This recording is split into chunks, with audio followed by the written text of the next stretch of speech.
स्वबळावर लढत असताना राष्ट्रवादी अजित पवार पक्षाला ठाण्यात भाजप फोडण्यात यश. भारतीय जनता पक्षाचे माजी नगरसेवक राजकुमार यादव, केवलादेवी यादव, महेंद्र सोडारी आणि वर्षा पाटील या सर्वच माजी नगरसेवकांनी जिल्हाध्यक्ष नजीब मुल्ला आणि महाराष्ट्राचे प्रवक्ते आनंद परांजपे यांच्या उपस्थितीत राष्ट्रवादी अजित पवार पक्षात प्रवेश केलाय.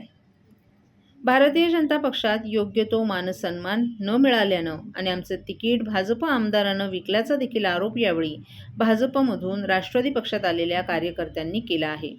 पक्षप्रवेश करताच या कार्यकर्त्यांना एबी फॉर्मचं वाटप करण्यात आले. आणखीनही महत्त्वपूर्ण पक्षप्रवेश काही वेळात पार पडणार असल्याची माहिती नजीब मुल्ला यांनी दिली आहे. इतर ज्या काही ठिकाणी अजून तिकीट वाटप आहेत, काही लोक संपर्कात आहेत.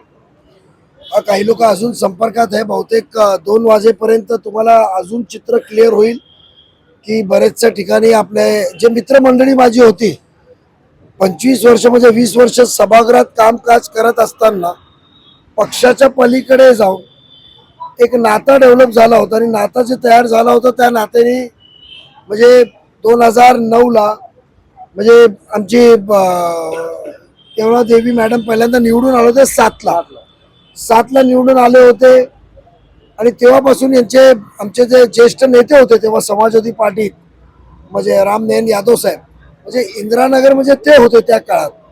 त्यांनी खूप मला साथ दिली होती. एका माझ्या निवडणुकीत त्यांनी मला मतदान पण केलं होतं. तेव्हापासून राजकुमार माझा एक लहान भावासारखा होता. म्हणजे राजकुमार नगरसेवक असो का नसो त्यांनी हक्काने कधी पण माझा हाक मारली आहे, मी त्याच्या सोबत उभा राहिलो. आज जे अन्याय त्यांचा झाल्यावर त्यांनी मला संपर्क साधला. त्यांनी 15 दिवस आधी पण संपर्कात होता माझ्या. तर असं आहे की निवडून येणारा माणूस एक कार्यकर्ता आहे. आज वडील नाहीये, आज कुटुंबाची जबाबदारी त्याच्यावर आहे.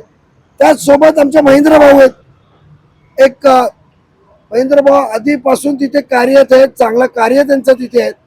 त्यांना पण तिथे त्यांच्या पक्षातून नाकारण्यात आलं. म्हणून आज आम्ही असं केलं की आधीच आम्ही सांगितलं होतं ही निवडणूक कार्यकर्त्यांची निवडणूक आहे.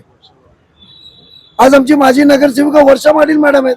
ते पण माझ्याबरोबर सभागृहात कामकाज केलेलं आहे 2012ला जेव्हा मी एक मताने महापौराला पडलो होतो.